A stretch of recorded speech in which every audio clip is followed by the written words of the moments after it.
ગુજરાતમાં કોંગ્રેસનો ગઢ એટલે કે ઉત્તર ગુજરાત છેલ્લા ઘણા સમયથી આપણે જોતા આવ્યા છીએ કે બનાસકાંઠાનું રાજકારણ ગરમાયું છે। એવામાં હવે ઉત્તર ગુજરાતમાં કોંગ્રેસમાં જન આક્રોશ રેલીનું આયોજન કરવામાં આવ્યું છે અને ખાસ કરીને હવે આ સમગ્ર મામલે ખેડૂતોના મુદ્દે ગેનીબેન ઠાકોર મેદાને આવ્યા છે। વિગતે ચર્ચા કરીએ સમગ્ર વિષયની। નમસ્કાર, હું હંસિની અને તમે જોઈ રહ્યા છો નિર્ભય ન્યૂઝ।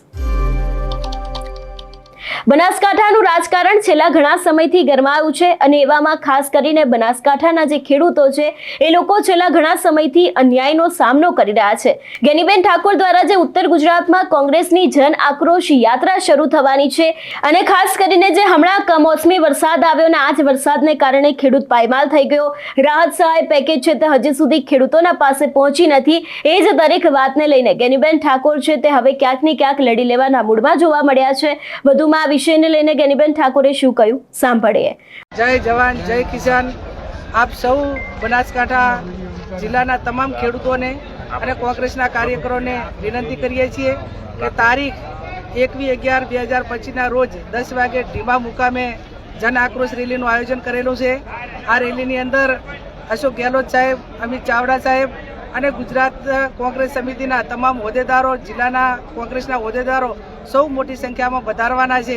એટલે આપ સૌ 10 વાગે ઢીમા અને 2 વાગે ત્યાં લાકડી મુકામે વધારી આપ સૌ ખેડૂતોના જે પ્રશ્નો છે એમાં સહભાગી બનો। અને વર્તમાન સમયમાં ખેડૂત અનેક મુદ્દે હેરાન થઈ રહ્યો છે। યુરિયા ખાતર હોય, વરસાદી પાણીના કારણે જે નુકસાન થયેલું એનો વળતરની વાત હોય, આ ભાવની વાત હોય, તો આવા તમામ પ્રશ્નોનું સરકાર એનું નિરાકરણ લાવે અને કોંગ્રેસ પાર્ટી એના ઉપર એક વિપક્ષની ભૂમિકા અદા કરીને જન આક્રોશ રેલીના માધ્યમથી સંદેશો આપે એ ઉદ્દેશથી આ રેલીનું આયોજન કરેલું છે। તો આપ સૌ મોટી સંખ્યામાં પધારો એવું આપ સૌને ભાવભીનું આમંત્રણ છે। જય જવાન જય કિસાન। આપ સૌ બનાસકાંઠા જિલ્લાના તમામ ખેડૂતોને અને કોંગ્રેસના કાર્યકરોને વિનંતી કરીએ છીએ કે તારીખ 21/11/2025ના રોજ 10 વાગે ઢીમા મુકામે જન આક્રોશ રેલીનું આયોજન કરેલું છે। આ રેલીની અંદર અશોક ગેહલોત સાહેબ, અમિત ચાવડા સાહેબ અને ગુજરાત કોંગ્રેસ સમિતિના તમામ હોદ્દેદારો, જિલ્લાના કોંગ્રેસના હોદ્દેદારો સૌ મોટી સંખ્યામાં વધારવાના છે। એટલે આપ સૌ 10 વાગે ઢીમા અને 2 વાગે ત્યાં લાકડી મુકામે વધારી આપ સૌ ખેડૂતોના જે પ્રશ્નો છે એમાં સહભાગી બનો। અને વર્તમાન સમયમાં ખેડૂત અનેક મુદ્દે હેરાન થઈ રહ્યો છે।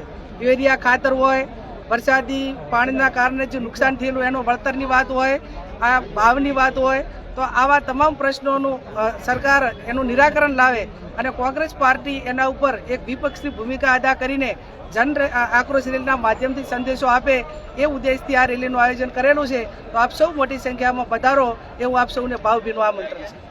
એટલે જે રીતે હવે કોંગ્રેસની જન આક્રોશ યાત્રા છે તે આવતીકાલથી શરૂ થવાની છે।